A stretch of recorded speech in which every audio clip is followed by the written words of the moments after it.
Hello everyone, this video is used for educational matters only. Our group is allowing our instructor Mr. Roldan Ardinas to use this as an educational material. Once again, hello everyone, we are the group 3 members and my name is Cadet Darny Nabreda and I'm here today to present you the foundation and the basics of how you can define yourself. This is also one of the very most important aspects into you discovering yourself.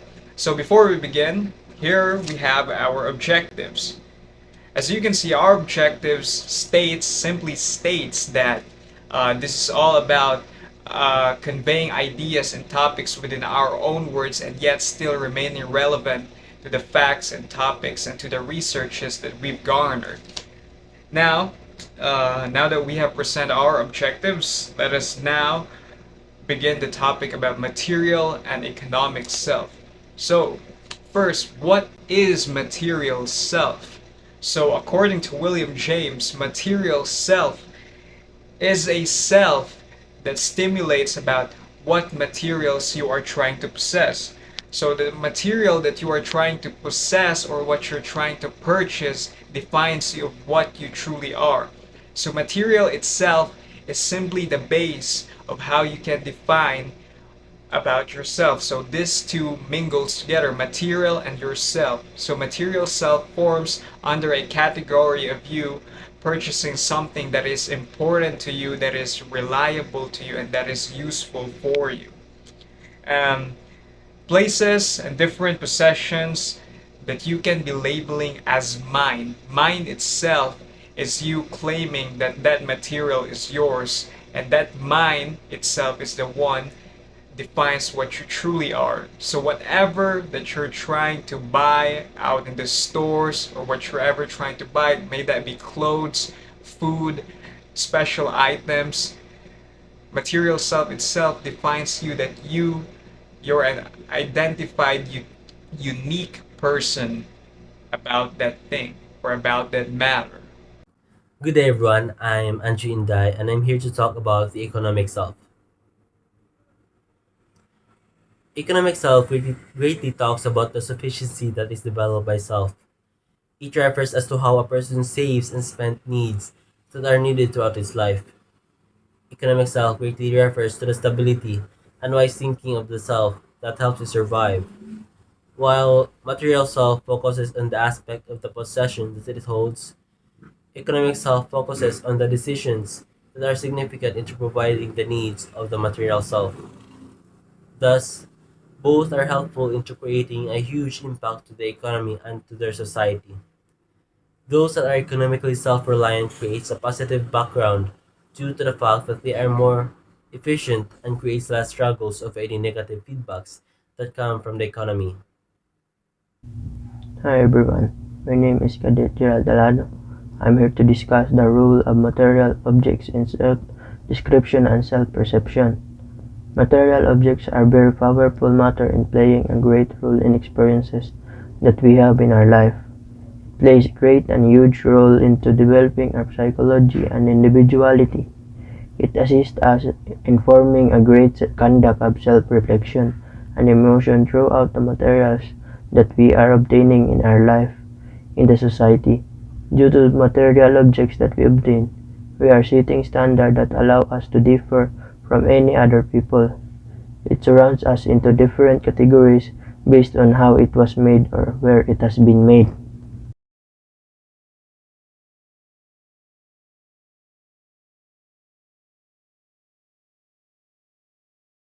Good day, everyone. I am Decadent Jerome Ligistigole.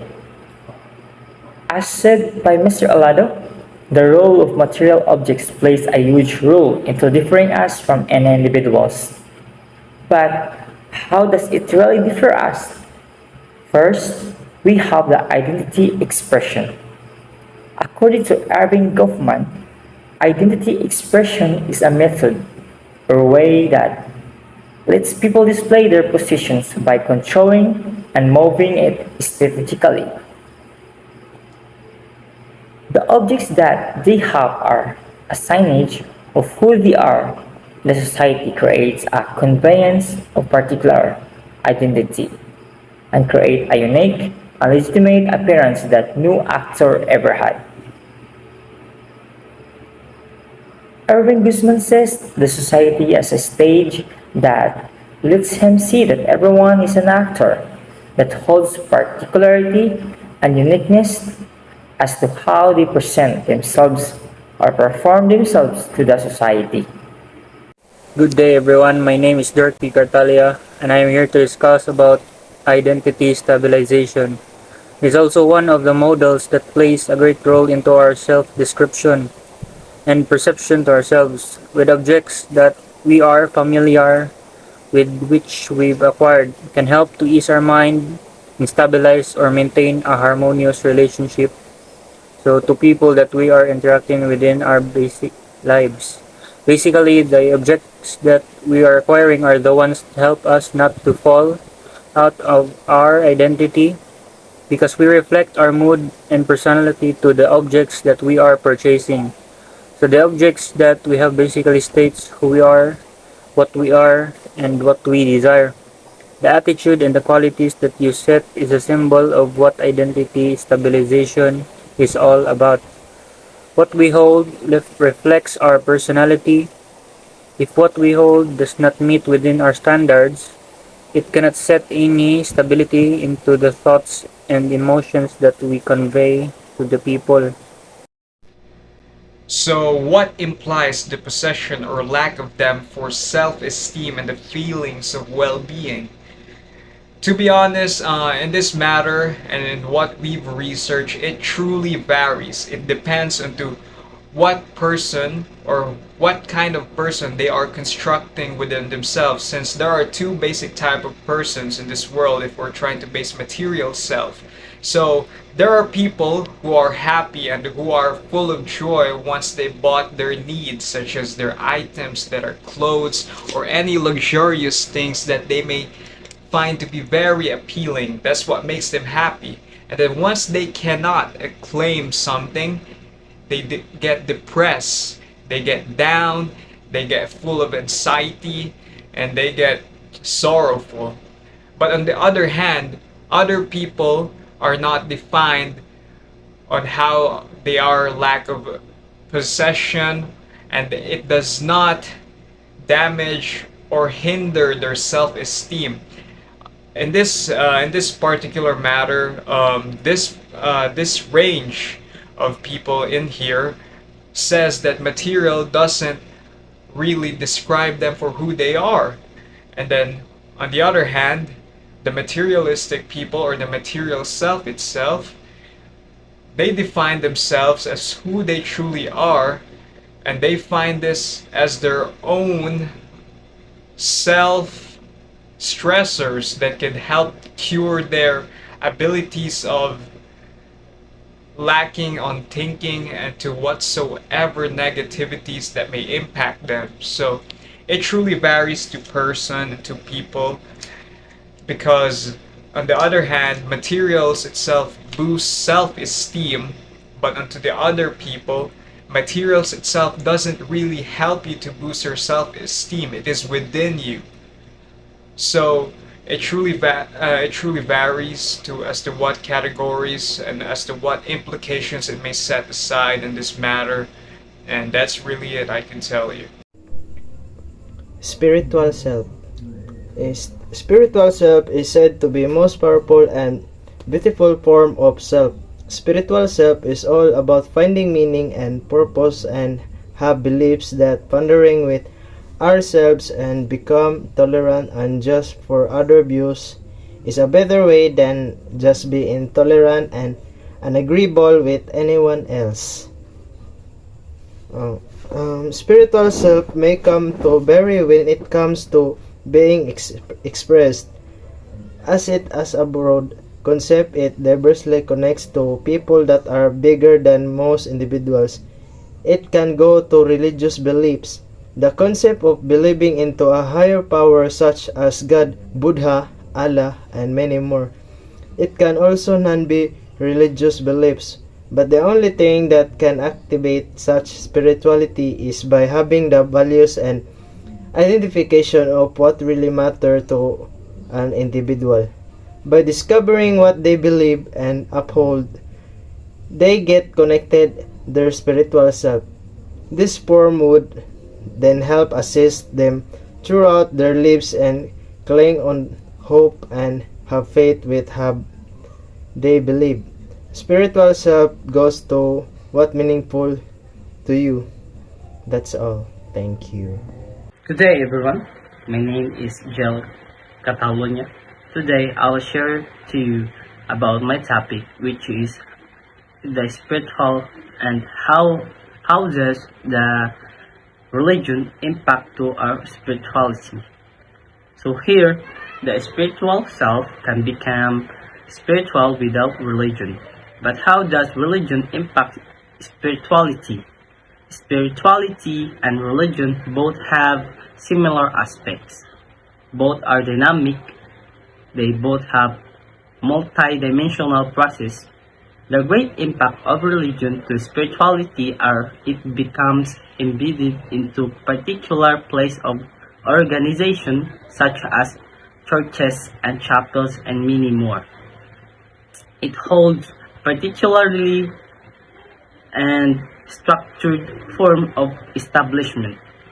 It facilitates what you truly want and what you truly desire that has practices of entities and mostly focus into a higher form such as God.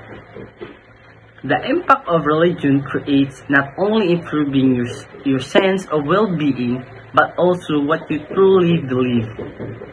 Though both differs from one another, they can still be somehow linked. It creates a good coping mechanism to one's emotional quagmire that facilitates great wisdom and great mental wellness. And that's all. Thank you. Good day, sir. I am Decadet Launel Bernard. So my topic is about the difference of spirituality to religion. How do spirituality and religion truly differs? Spirituality is more about the self. It's basically completely within yourself and what you believe. It is entirely based on how you think with freedom. It is discovered throughout within your own experience. It's formless and infinite because it is only coming from your own experience. It helps you find your own meaning and decide what you should really want to become. In religion, it's structured and it is a belief that many people holds, but that belief that they hold was experienced by someone else's. It is defined and hold specificness as to what you should believe and what morality should you have in a society as a human person. It holds stronger beliefs. In spirituality, it does not really hold a definite belief, but still holds similarity about how they feel. They have connection with the divine God and how they have believed they have spirit. In finding meaning and purpose in spiritual self, it does not truly focus on a significant material and does not connect with any objects. The whole concept lies on how you create and strongly establish a great purpose and set of values, beliefs, and principles. Within what you creative, you use these sets in order to find the meaning and the purpose that you wanted in your life. This serves you as your guide into finding the right path and help you from the making decisions that you must take. Finding meaning and purpose without spiritual is so difficult because the very step in finding your purpose is first discover what you truly believe and what you truly value. It doesn't focus in the meaning of the life. It is more eccentric in focusing the improvements that you should be making in order to become strong and becoming the best versions of yourself. It helps you become more aware and more accepting into recognizing what goes in and out of your way. It deals with acceptance and deeper connections that no one else will be able to understand or grasp. By finding purpose and meaning in life, one must be open to acceptance and is willing to broaden his or her mind to find the better place and foundation it seeks.